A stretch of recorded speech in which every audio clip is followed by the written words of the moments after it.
Hello there, and welcome back to the podcast and YouTube channel with no intro.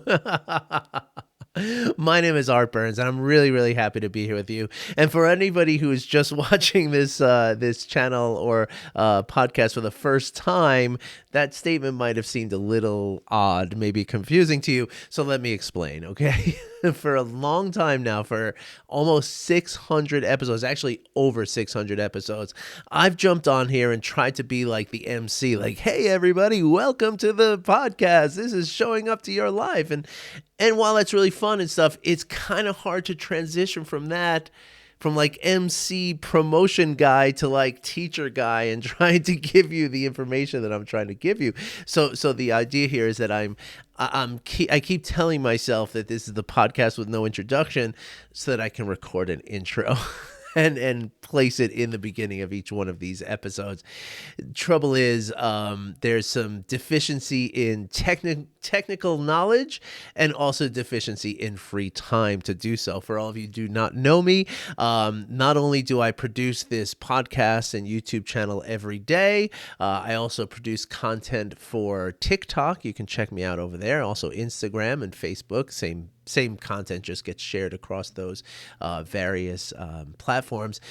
And I also do full-time coaching, right? I have many people who rely on me every week to, meet with them and teach them and help them cultivate mindfulness and compassion into their lives. And I am also a stay-at-home dad with 2 children who have been homeschooling since way before it was cool with COVID. So you can imagine how busy I am. But the key is that in this busyness, to do what I just did, right? Laugh at it. Like that's the lesson of this podcast. Like if there was one thing that you're going to get every week from this podcast, it's that, right? That the answer to it is to just allow the difficulty to be there. That it's only when I judge that difficulty, all that stuff I just told you, it's only when I judge that as bad that it starts to create stress in my body and anxiety and depression and all that kind of stuff, right? And of course, the more I judge it as being bad, the more frequently I get into that depression, that anxiety, that stress. And then that becomes my sort of normal operating mode, right? Like I just stay in a state of, chronic stress and all the time anxiety and depression, just swinging back and forth between the two. Such was my life for about 30 years until I realized the practices that I talk about here, okay? And so if you're just joining us, welcome. I really appreciate you being here. And if you enjoy this video, please go ahead and give it a like, share it, subscribe to the channel, do all these things. Really helps with the algorithm. It really does. I mean, there are days where all of a sudden I will get like 400 views on one of my videos. And that's clearly YouTube placing it in front of more people. And that only happens with interaction. That's the way the algorithms work. So the more you can interact with these videos, the more people are going to see it and the more, helpful it's going to be for everyone. Right. And then the same thing goes for the podcast, but in the podcast, I don't think you can share and like and all that stuff. But what you can do is you can leave a little review, right? And you can rate it, right? Now I know on Apple, that's an easy thing to do. I'm not sure about Spotify or any of the other channels. But anything you can do is certainly going to help, obviously, to the extent that you're able to do it, right? I'm not looking for you to turn your life around, obviously, but, if you could spare a few minutes and kind of throw out an accurate and hopefully positive review of what you're hearing here. And so today I wanted to talk about something in this first segment that actually something I just shared to my TikTok account, and it's already got a bunch of, like in 5 minutes, it's already got a bunch of interaction because I think this is something that is true for a lot of people who have grown up in circumstances of abuse from their caregivers, right? Whether the caregiver is a parent in a sort of normal nucleic family model, meaning there's a mom and a dad and, everything's kind of, traditionally set up, or that caregiver could be a single mother or a single father, or that caregiver could be an aunt or an uncle or a grandparent or even a foster parent of some kind, right? Like it doesn't require, like, what I'm going to talk about here does not really depend on any one of those situations, right? And first of all, before we go any further, I just want to put out a big TW, okay, big trigger warning. I'm going to talk about a little bit, not too many details, but I'm going to talk about the dynamic between the abused child and the abusive parent, okay? So if that's something that you're not into and or if that makes you feel uncomfortable or maybe even conjures up some feelings of fear or regret or anger, go ahead and skip to the next segment. Okay, this segment will end in about 15 minutes, so it's got about another 14 minutes left. Okay, I'm sorry, it's got another 9 minutes left. So if you want to just skip ahead, go ahead and do that. Okay. Okay, so now for all of you who have stayed here, and please, thank you for listening to this. I know that there's a lot of times where I share my personal stories here, and the support that I get from all of you is truly just wonderful. I mean, it feels so good to be supported by so many of you, and I really appreciate you. All right, I appreciate the messages you send me. I appreciate the comments you leave on the videos. I appreciate all of it, and I want you to know that I appreciate it, and I want to thank you for that. Okay. So as I said on my TikTok this morning, and the beautiful thing about TikTok is like less than 30 seconds, less than a minute. So, and today's was one that I didn't even go to the very end of that minute. It was probably about 30, 40 seconds that I just recorded this video.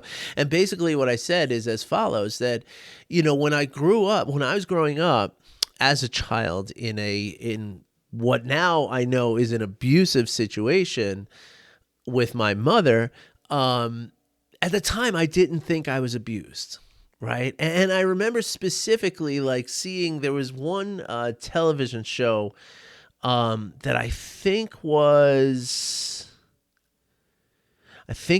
the one with, I think, Good Times with Jimmy Walker, right? That one, where there was an episode where they handled abuse and they handled it in a really kind of actually what turned out to be a very confusing way for me, and I think kind of distorted my understanding and fed into what I'm saying right now, right? Which is that when I again, I didn't believe that I was being abused because television shows like the one that I'm saying and after school specials and what you heard and stuff, it always felt as though parents who abused their children did not love their children.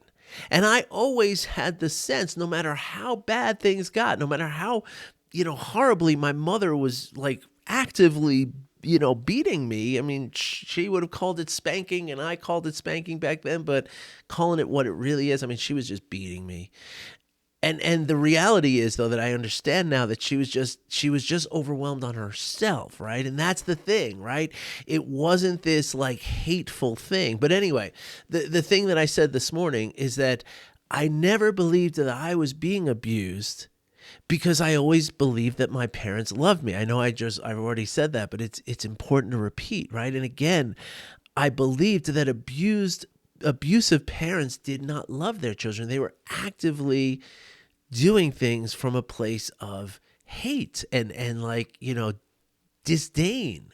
And I never felt that from my parents, which was ultimately even more confusing. And then again, that's what this television show, I remember this television show had this little girl who was, her mother got mad at her for something and she unplugged the iron and was coming at her with the iron and like, and then it like faded to black, like, oh my God, she's going to get, and I remember asking my mom, like, what's she going to do to that girl? Is she going to put the iron on her? And she was like, yeah, that's how bad parents do it. This is the woman that probably earlier that day, like, slapped the crap out of me, you know? And that's the thing. There's a dissonance that happens, a cognitive dissonance that happens between, this cognitive dissonance happens between my mother and me, and also within my mother, because I believe in that moment she even believed that abusive parents are the parents who take a hot iron and just really try to hurt their children just for the sake of hurting their children, out of some kind of cruelty, a conscious, intentional cruelty. And so this cognitive dissonance, right, as we've discussed here before, right, we need to create a story to manage that dissonance, because your brain is not going to just sit by and say, okay, it's okay that this, this thing that I've always held as a golden truth is now seems to be completely challenged. Your brain can't just let that go, right? Your brain needs to grapple with that and needs to come up with a reason, a justification for for the cause of this dissonance, right? So the dissonance is, here's this woman who is my caregiver, who is responsible for everything in my world, right? I can't do anything without this person, right? And yet this person is the person who is hurting me really, really badly, making me feel very afraid, making me feel very alone, making me feel very ashamed of myself. But this is the person who is supposed to be lifting me up and preparing me for the world. So that dissonance needs to be resolved.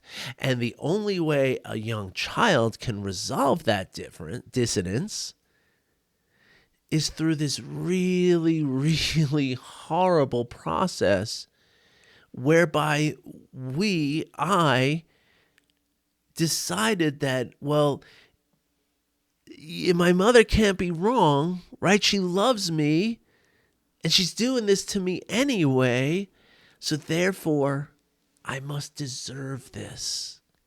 I must be the kind of person who needs to be treated this way in order for me to be better somehow, in order for me to live up to the standards and the expectations of this person who is responsible for everything for me, right?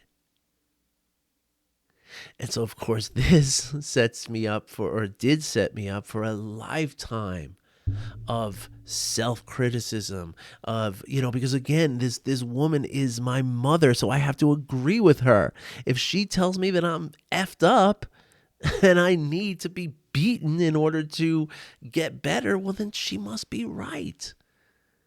And the problem is that there's no point in an abusive parent-child relationship where you got to graduate from this, right? There's no point at which my mother pulled me aside and said, okay, all those harsh beatings that I gave you, hey, this is what we've all been waiting for. Now we're done. Now you're better. Now you can move out into the world and know that even though it hurt, I did the best thing I could for you, right? That moment never happened, right? If that moment had happened, maybe I could walk through my life without feeling this shame, like following me around like my shadow that was created through all of those moments of dissonance in the face of being beaten by this person who loves me, right? And then, of course, it also sets up, what is my definition of a loving relationship, right? And believe me, there's a long list of ex-girlfriends who, if they're watching this right now, they'll be like, oh, finally he gets it.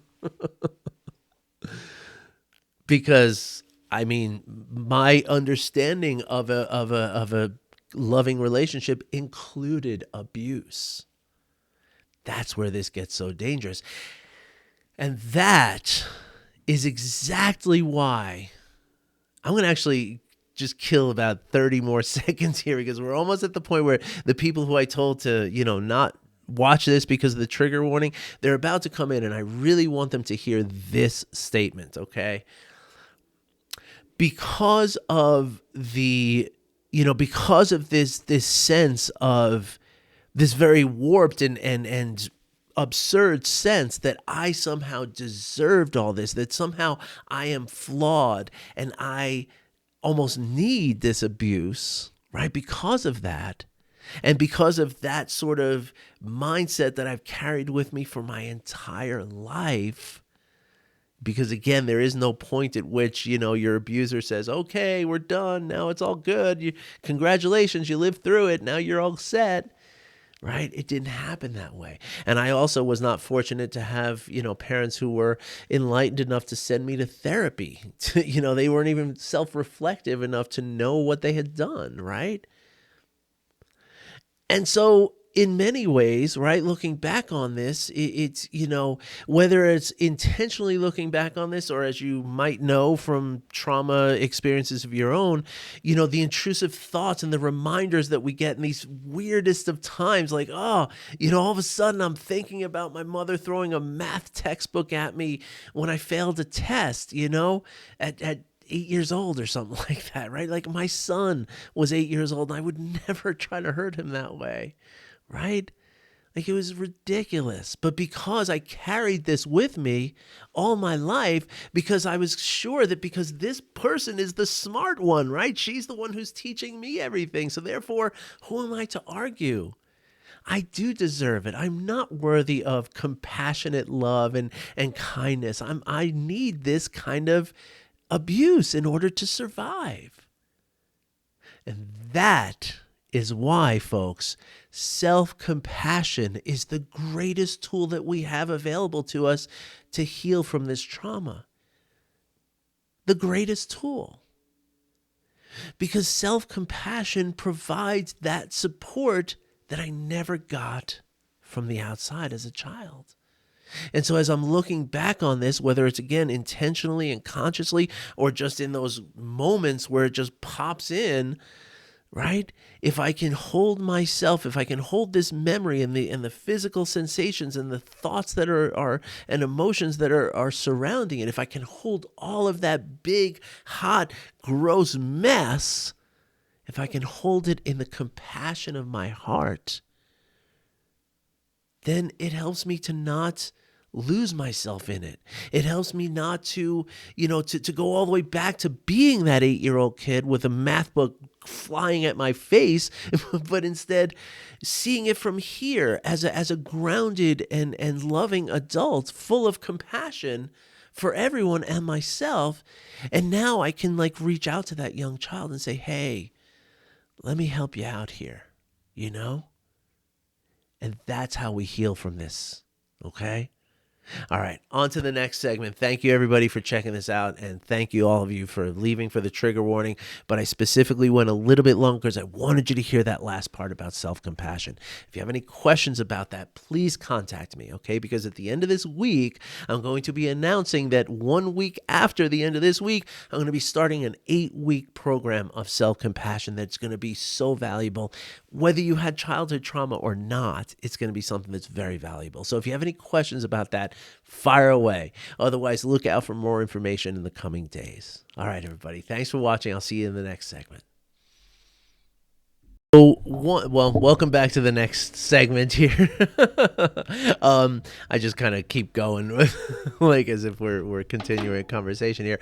But anyway, so one of the things that that self-compassion, one of the sort of less than intuitive things that self-compassion provides us is self-awareness, right? Now, not just self-compassion. I mean, self-compassion, the thing is that self-compassion requires a level of mindfulness. All compassion requires a level of mindfulness, right?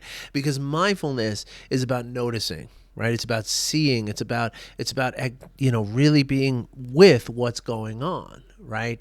And if we don't see the suffering of ourselves or another, and we can't possibly provide that person with compassion, or ourselves, right? It's impossible. Compassion is an active process. It's a practice. It's an active practice, and it only works if we're seeing it, right? If we're seeing the suffering. Otherwise, there can be no compassion, right? And so how does self-compassion promote self-awareness? And that's exactly what we're going to talk about in this segment, and why and how this is so important and valuable for us to understand, right? Because here's the thing, right? as I said in the last segment, right? Sometimes we might have sense, whether it comes from childhood abuse or not, right? Many people in this world have this sort of notion of the harder we are on ourselves, the more we're going to, excel in our lives, right? It's going to help us to be hard on ourselves, right? That's a general sense that many, many people in this world carry, right? It happens to not be true, but we'll talk about that at a different time. And you can certainly learn about that in my 8-week course coming up starting next week. but let's just put that aside for now, right? And let's just talk about so when we are in that place of self-criticism and self beating ourselves up over something, right? What happens then is that we create stress, right? Because whether it's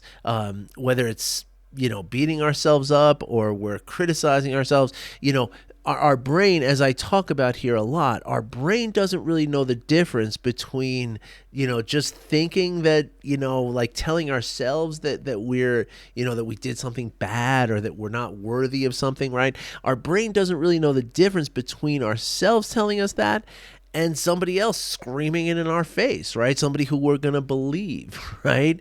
And so the thing is that our brain was always going to be ready to believe all that stuff, right?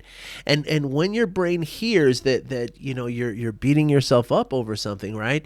Your brain responds in the only way it knows how to respond to a threat, which is with the stress response, right? And in that stress response, your ability to be aware is greatly reduced. Like 90% reduced, right? Because when you're in the stress response, you're in survival mode. And so in survival mode, you don't really care about figuring things out. You don't care about understanding things around you. All you care about is surviving, getting through this experience, whatever this experience might be. So therefore, in that place, there's no self-awareness, right? And so what's replaced by self-awareness is reactivity, right? When we're in that survival mode, we're going to just react to the emotions we have because, again, survival means doing things quickly, right? And your brain does not function when it's in that, when your sympathetic nervous system is activated and cortisol and adrenaline are rushing through your body. Your brain is not going to allow you to open up to the reflection and to give yourself the time to make a response to something rather than a reaction, right? Your brain is not going to allow that to happen. It's a function that's going on that you have no control over other than to reduce your stress. That's the only way out of it. But the only way to reduce the stress is to kind of go through, not avoid, right? It's not about saying, oh, no, this is terrible. That's only going to cause more stress. And we'll talk about that at a different time, right? But when we can the sort of point here is that as we practice self-compassion, right, and we get ourselves into moments where we feel like we're beating ourselves up, right? Again, as we practice self-compassion, we're also practicing mindfulness, right? Because you got to notice it first. So when you notice that you're beating yourself up, right, self-compassion is that thing that allows you to go through that and to reduce the stress, right? Because first of all, you stop beating yourself up, right? Like that's the first step, right? Just turn off the faucet, right? But then you're able to comfort yourself through that, right? You're able to forgive yourself because the problem is that even if we realize that we're beating ourselves up, maybe we'll beat ourselves up for beating ourselves up, right? And that's the way it goes. It's a vicious cycle that just keeps going and going and going.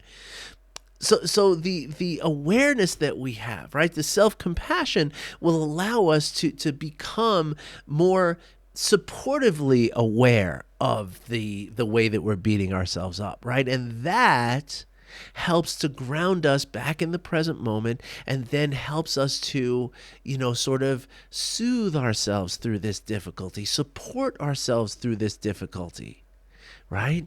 And so now the stress level starts coming down. And over time, this is something, there's a reason we call all this stuff practice, right? Because the more you do it, and again, I'm doing an 8-week course. So by the end of 8 weeks, if you do all the practices, you will be a different person when it comes to your relationship to beating yourself up, or even just handling adversity, whether it's present moment adversity or the adversity in your memory from childhood, issues that you experienced, right? And so once we can do this, now our awareness comes back online, right? Now we can really hold in our awareness the truth, the reality of what is happening, right? And specifically, we can examine and hold in our awareness the truth of our emotions and our thoughts. Because again, the problem, especially when we get into things like childhood abuse, right? The problem is that when we if we allow ourselves to kind of go back to the abuse and almost like, we talk about, therapists and people like me and everybody who works with trauma, they use the word like terms like reliving the trauma, right? Or re-experiencing the trauma, right? And that's what happens when we're not able to separate ourselves, and that is a function of awareness too, right? The awareness of knowing that, no, I am a 52-year-old man right now. I am not an 8-year-old boy with his mother doing something really horrible, even if it was a misguided, sort of expression of her caring on some twisted, crazy, sorry, I don't mean to use that word, this twisted and unreasonable level, right? Like, right? So yeah, I'm a 52-year-old man now. I'm not that 8-year-old boy. So I can look at that 8-year-old boy as a 52-year-old man. I don't have to go back to being that 8-year-old boy and experiencing all of that again, right? Now, one of the major emotions that is always going to come up when we consider our childhood abuse and all of the difficulty, because that's the problem, right? As adults, one of the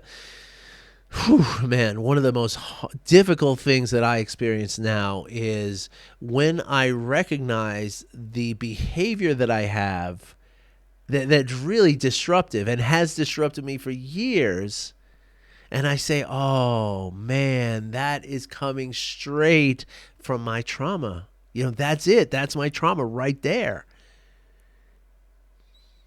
And when we look at that and we think about all of the years of difficulty and all of the challenges and all of the, the jobs and the relationships and the money issues and all the things that have been caused because of that thing that I'm realizing that is a function of my trauma, it's very, very easy at that point and very natural at that point to sink into a place of anger and resentment. And now here's the thing. There's nothing wrong with that anger. Okay? That anger is yours to feel. And you may feel that as much as you possibly want. Okay?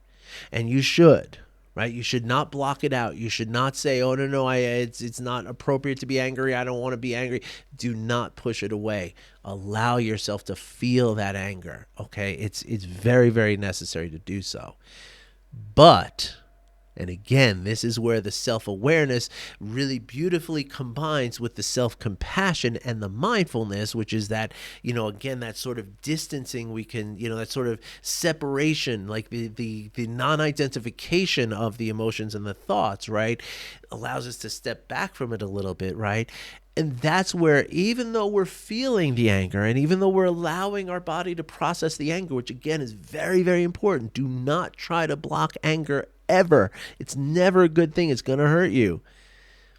But even though we're allowing the anger to process, the mindfulness and the self-compassion and the awareness that results from these two practices, or really one whole practice, two facets of the same practice, the awareness allows us to notice that, yes, even though I'm feeling this anger, and it's okay to feel this anger, I can also recognize that this anger right now is not going to solve the problem. It is not going to undo what happened to me then. It is not going to do anything for me in the present moment to heal from this. In fact, the anger could wind up just causing more and more damage, especially if I stay in that anger and I feed the anger with the thoughts and the resentment and all that stuff.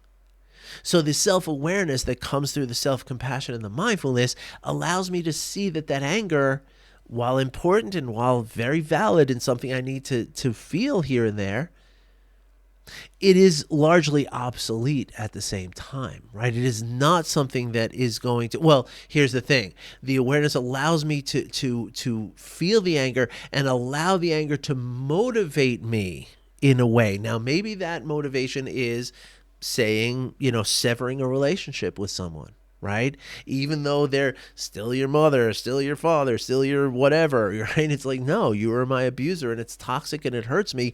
So my anger allows me to have the courage to say, that's it. I can't be in this relationship anymore because it hurts too much, right? Or maybe that motivation is you, confronting your abuser in a loving and compassionate way, but in a way that's true. Right? That's what anger is there to do. It's there to motivate us. But if we just sit with the anger and just let the anger keep churning inside of us, then it becomes something much, much different and not helpful at all. In fact, it becomes something that can be really painful and really disruptive to our lives. And but sometimes that's appropriate, right? Sometimes that's exactly what you want, but sometimes it's not. The awareness that comes from the self-compassion and the mindfulness lets you discern which is which. All right, folks. Thanks for checking out the episode today. I wish you well. I'll be back again tomorrow. And don't forget, I have a self-compassion practice starting a week from the end of this week. Details to come in the next couple of days, but please reach out with any questions you have. All right, everybody, have a great day. Bye-bye.